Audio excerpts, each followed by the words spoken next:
दुनिया में लोगों को डर लगता है, ये बड़ा होगा तो मेरा क्या होगा, भारत बड़ा होगा तो हमारा स्थान कहां रहेगा, इसलिए लागू करो टैरिफ। हमने तो कुछ किया नहीं भाई,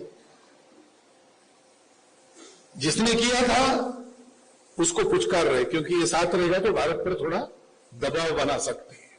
सात समंदर पार आप लोग हैं, हम यहां पर है, कोई संबंध तो आता नहीं, लेकिन डर लगता है। अब आज के तथाकथित बहुत बुद्धिवादी लोग इसका सबूत मांगेंगे। अब सबूत क्या देना भाई, इतनी पुरानी बात, उस समय कोई लिखता नहीं था, भारत के ज्ञान में ही ये बात है कि ऐसे होता है, इसलिए इसमें लिखने लायक भी कुछ नहीं। तथागत जैसी तपस्या करे तो वैसे ही होगा, इसलिए किसी ने लिखा नहीं होगा। परंतु संदेश तो पक्का है कहानी का। हम अगर सबको अपना मानते, हमारे अंदर बैर नहीं है तो कोई हमारा वैरी नहीं है। और आजकल पर्यावरण के लोग यही कहते हैं, सर्प मित्र होते आजकल। पहले तो सांप कोई भी हो, कैसा भी दिखे, मारो उसको, क्योंकि डर था, हमारे मन में डर था काटेगा। अब वो ज्ञान के कारण वो डर चला गया तो लोग कहते नहीं भाई सब सांप विषैले नहीं होते। और विषैले सांप भी इसलिए काटते हैं कि आप कुछ करते हो, उनकी जगह पर आप जाते हो, उनको जितने अंतर पर रखना चाहिए नहीं रखते, उनका एक रेंज होता है, उसके अंदर मत जाओ तो कुछ नहीं करेगा। गलती से आ गया आपके रास्ते में तो चुपचाप पकड़ो और जंगल में छोड़ दो। ये आजकल हो गया। क्यों हो गया? क्योंकि मनुष्य ने अपने उस भौतिक ज्ञान के कारण थोड़ा सा वेरभाव सृष्टि के प्रति अपना कम किया। तो अगर हमारे मन में ये अपनापन है तो सुरक्षा का प्रश्न ही नहीं, क्योंकि कोई भी हमारा वैरी नहीं है। दुनिया में लोगों को डर लगता है, ये बड़ा होगा तो मेरा क्या होगा, भारत बड़ा होगा तो हमारा स्थान कहां रहेगा, इसलिए लागू करो टैरिफ। हमने तो कुछ किया नहीं भाई, जिसने किया था उसको पुचकार रहे, क्योंकि ये साथ रहेगा तो भारत पर थोड़ा दबाव बना सकते हैं। ये क्यों है? सात समंदर पार आप लोग हैं, हम यहां पर है, कोई संबंध तो आता नहीं, लेकिन डर लगता है। मैं मेरा के चक्कर में ये सारी बातें होती है। जब ये समझ में आता है कि मैं मेरा यानी हम हमारा है, तो वे सारी समस्याएं समाप्त हो जाती है। विश्व को आज सॉल्यूशन चाहिए। उन्होंने अपनी अधूरी दृष्टि के आधार पर बहुत प्रयास किए, हल निकालने का प्रयास किया, नहीं मिला, क्योंकि मिलना संभव नहीं। आपको शरीर है तो आपके पास मैंपन है, क्योंकि मैं हूं ऐसा हमको लगता है। अब मैं आंखें देखता हूं, मैं हूं यानी क्या हूं, तो दर्पण में जाके देखता हूं तो ये हाड मांस का बना शरीर है, उसके कपड़े हैं, अच्छी अच्छी बातें मेरे बारे में कही गई, लेकिन वो भी परिस्थिति है ना। संघ ने इस समय मुझे सरसंघ चालक बनाया है, इसलिए आपको ऐसा लगता है। किसी दूसरे को बनाते तो उसके बारे में आपको यही लगता। ये भी सत्य नहीं है, ये भी बदलता है। असली मैं क्या हूं, इसको जब तक आदमी जानता नहीं तब तक उसकी समस्याएं समाप्त होता नहीं। इसको जब तक राष्ट्र जानते नहीं तब तक उनकी समस्याएं समाप्त होती नहीं। हमारे देश में हम लोग आज भी, हमको ये पता हो न हो, यहां जो नहीं है, जो न ब्रह्मा कुमारी के संबंध में है, जो न संघ के संबंध में, ऐसे भी जो लोग हैं वो भी जाने अनजाने चाहे अनचाहे थोड़ा ऐसा सोचते हैं कि वास्तव में मैं क्या हूं। तो थोड़ा ये विचार रहता है मन में कि अरे ये शरीर रहा नहीं रहा तो क्या है, शरीर के परे जो अमर अस्तित्व है वो सत्य है। इतना तत्वज्ञान वो नहीं बोलेंगे, लेकिन कभी आप रिक्शा करके चले गए, आजकल तो वो रिक्शा होती नहीं पर ऑटो रिक्शा तो है, और पैसे दिए आपने, वापस उसके पास खुदरा नहीं है, तो आप कहते कि चलो भाई इतना बचा है तो कल ले जाना, तो वो बोल जाता है सहज रूप में कि साहब जाने दो, 4 आने की तो बात है, 8 आने की बात है, पैसा तो क्या मुर्गी भी नहीं खाती, पैसा तो मुर्गी भी नहीं खाती, ये भारत में सुनाई देता है, भारत के बाहर नहीं सुनाई देता है, क्योंकि हमारे पूर्वजों ने हमको ये अक्षय ज्ञान दिया है, और आज अपने आप को हम भूल गए तो भी उनकी शक्ति के कारण ये थोड़ा बीज रूप में हम में है।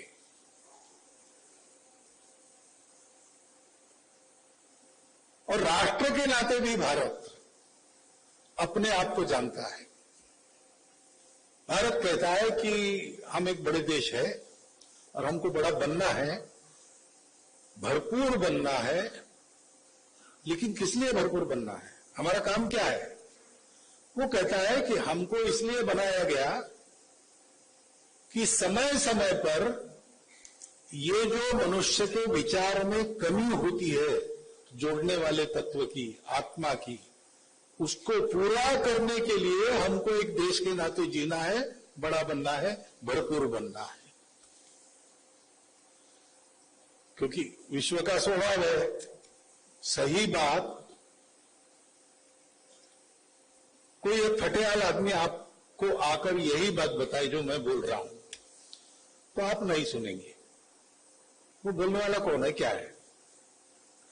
मैं बोल रहा हूं तो आप सुन रहे हैं, क्योंकि मुझे आज कुछ बना दिया है समझने में। सिर्फ दुनिया भी जो बना है उसका मानती है, तो इसलिए भरपूर बनना है। लेकिन भरपूर बन के क्या करना है? बाकी लोग भरपूर बन के क्या करते हैं? जो भरपूर है उनको कम करके अपने आप को बढ़ाने में लगते हैं,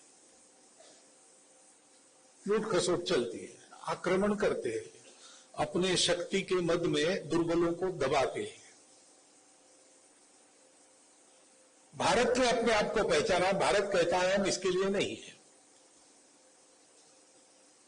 आप कभी भी देखो, प्राचीन समय तो है ही, लेकिन अपना अर्वाचीन इतिहास देखो, स्वतंत्रता प्राप्त करने वाले अपने जो सब नेतागण थे, अलग अलग विचारों के, अलग अलग विचारधाराओं के, सबने कहा है कि भारत को भरपूर बनना है, बनाना है। किस लिए बनाना है? तो सब लोगों ने यही बात की है कि भारत को सारे विश्व को राहत देनी है। और इसलिए भारत में आज भी अभाव में भी लोग सुखी रहते हैं। अभाव होना नहीं चाहिए, लेकिन अब है, अभी बदलेगा तो बदलेगा। है तो भी लोग, संतोष लोगों के पास है, सुविधा नहीं है, दुख है, कष्ट है, लेकिन दुख कष्ट में भी एक आधा माल ढोने वाला अपने उस गाड़ी को ढोते ढोते थोड़ा सा अवकाश मिलता है, तो नागपुर में आपने दृश्य देखा होगा कि जहां अच्छे घने वृक्ष है रास्तों पर, उसकी छाया में अपना ठेला रखकर उस पर सो जाता है आराम से। करोड़ों कमाने वाले भी अन्य देशों में नींद की गोलियां लिए बिना सो नहीं सकते। तो एक संतोष धन हमारे पास उसके कारण है क्योंकि हमारे पास ये अपनापन है। अयम निज परो वेति गणनाम लघुचेतसाम उदार चरिता नाम तो वसुधैव कुटुंबकम, क्योंकि हमको ये कनेक्शन पता है। लेकिन जैसा मैंने कहा कि थोड़ा सा है, सूक्ष्म है, अंदर है, कभी कभी प्रकट होता है, इससे काम नहीं चलेगा। वो सदैव पूर्ण रूप से प्रकाशित होना चाहिए, हमारे कृति से दिखना चाहिए। दीदी ने कहा भारत को बनना नहीं है, भारत पहले से बना है। भारत को भरपूर होना, भारत पहले से भरपूर है। बात यही है, भारत सब कुछ है, भारतवासियों को होना है। और इसलिए भारतवासियों में इस प्रकार का ज्ञान जगाने वाले समय समय पर होते चले आ रहे हैं, क्योंकि उनको भारत से ये काम कराना है। ये सब दुनिया को देने का इंस्ट्रूमेंट भारत है, और भारत को ठीक रखने का काम वो लोग करते हैं जो समय समय पर आते हैं। जैसे गीता के भगवान आए थे, जैसे शिव बाबा आए, ये हमको परंपरा मिली है और उसके द्वारा ये काम होता है। ये काम एक मनुष्य के कल्याण का काम है, अपने पूरे राष्ट्र के हित का काम है, और संपूर्ण दुनिया को सुख शांति युक्त सुंदर दुनिया बनाने वाला काम है। एक पंथ में तीन तीन काज।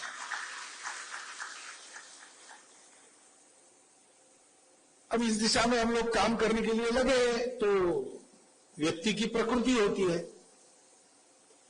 प्रकृति के ऊपर उठता है, तब वो ये सारा अनुभव होता है। ये जो मैं बोल रहा हूं वो अनुभव में आता है और आदमी का जीवन बदल जाता है।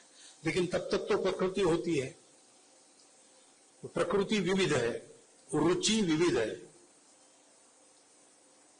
किसी को कोई पसंद आता है, तो कोई किसी का गाना पसंद आता है, किसी को किसी का गाना पसंद आता है। कोई क्लासिकल म्यूजिक के दर्दी लोग है, किसी को वो समझ में नहीं आता, उसको भावगीत सुनना है, सुगम संगीत सुनना है। तो सब लोगों को सही रास्ते पर लाने के लिए वहां तक जाने के जो रास्ते हैं वो सबके अलग अलग हो सकते हैं। ये भी हमने माना है, क्योंकि हम जानते हैं कि एक ही तत्व सब खेल कर रहा है। और इसलिए कई प्रकार से अलग अलग रूपों में, अलग अलग रंगों में, अलग अलग कार्य पद्धति कार्यक्रम लेकर ये काम करने वाले प्रवाह आज भारत में विद्यमान है। उसमें एक बहुत बड़ा प्रयास, विराट प्रयास ब्रह्मा कुमारी इसका है।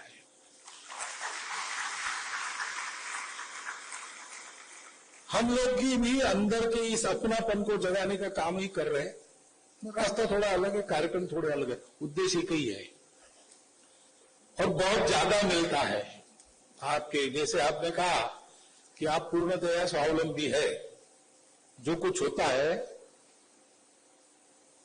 उसके लिए भवन बनाने पड़ते हैं, केंद्र बनाने पड़ते हैं, सेवा करनी पड़ती है। ये सारा जो खर्चा होता है वो खर्चा किसी से मांगते नहीं, हम अपना बनाते। संघ भी ऐसे ही करता है, संघ के सहयोग संघ को चलाते हैं। आप क्या करते हैं? आप शील जगाते हैं, चारित्र जगाते हैं। और चारित्र जगाने का आधार क्या है? बाहर की कोई बात नहीं, अंदर की बात है। अपनी अंतर यात्रा करो, शरीर मन बुद्धि के परे जाओ। संघ भी कहता है कि बनना है तो अंदर से बनना है। चारित्र्य, चारित्र के पीछे शील होता है। चारित्र यानी बाहर से जो आचरण लगता है, चरण, घूमना फिरना, करना बोलना सोचना, ये सारा दिखता है बाहर से। वो ठीक होना है तो अंदर की प्रवृत्ति ठीक होनी चाहिए। उसके लिए गहराई में अंदर उतरकर वहां से हम सब ठीक करते हैं। संघ भी यही सोचता है कि ठीक होना है तो अंदर से होना है, तरीका अलग है। और आज आवश्यकता दुनिया की है कि भारत भरपूर, फिर से भारतवासी भरपूर और ज्ञानयुक्त होकर अपने अपने जीवन से सबको सिखाए। तो पूरे भारत को ऐसा होना है तो आज की तारीख में 142 करोड़ लोगों का देश है, इतनी सारी भाषाएं, इतनी सारी विविधता, इतने सारे पंथ संप्रदाय सब है, तो करने वाले भी उतने सारे हैं। केवल संघ नहीं, केवल ब्रह्म कुमारी नहीं, और भी है। तो एक ही उद्देश्य को लेकर अपने अपने कार्यक्रम रंग रूप लेकर काम करने वाले सब लोगों को परस्पर पूरक होना आवश्यक है। मिल नहीं जाना, अपना अपना काम अपने तरीके से करना, क्योंकि तरीका मूल में सबका एक ही है, अंदर को जगाओ, और जाना भी सबको एक ही है। और समाज इतना बड़ा और इतनी विभिन्न रुचियों वाला है कि एक कोई सबको नहीं पकड़ सकता। तो अपने अपने तरीके से जिन जिन को हम बना सकते हम बनाएं, सब मिलके एक ही रास्ते पर एक ही मंजिल पर जाने वाले हैं, अपने अपने तरीके से। ये ध्यान में रखकर परस्पर सहयोगी बनकर चले, परस्पर बाधक न बने। ऐसी अगर इस देश की ये सज्जन शक्ति चलती है तो ये जो राहत चाहिए दुनिया को और उसको देने वाला भारत यानी भारतवासी खड़ा होना है, वो काम बहुत जल्दी संपन्न होगा। इसी भावना से बहुत दिन से मैं सुन रहा था ब्रह्मा कुमारी के बारे में, और बाद में संपर्क में भी आ गए, प्रत्यक्ष भेंट होने लगी। तो मैं आऊंगा आऊंगा ऐसा मैं कहते रहा, लेकिन समय लगता है हमको समय निकालने में। तो यहाँ नागपुर के केंद्र में आज आया हूं, और जैसा आपको बताया गया, अब आने का भी निमंत्रण मुझे मिला है। मैंने कहा है कि 26 के मार्च में अगर आप हमको बताएंगे तो 27 में हम कोई सुविधा का दिनांक देखेंगे, अथवा आपका कार्यक्रम कब है वो देखेंगे, और वहां मैं आऊंगा। मैं आऊंगा कुछ आशीर्वाद देने के भाव से नहीं आऊंगा, क्योंकि मैं जानता हूं मेरी पात्रता नहीं है, वो साधना करने वालों की होती है, दीदियों की है, भैयाओं की है, मेरी नहीं है। मैं आऊंगा सीखने के लिए, देखने के लिए, और ये कहने के लिए कि अपने अपने रास्ते से चलकर हम सबको एक ही लक्ष्य तक सबको पहुंचाना है। इतना ध्यान में रखिए। इतनी ही एक विनंती आपके सामने रखता हूं और मेरी 4 शब्द समाप्त करता हूं।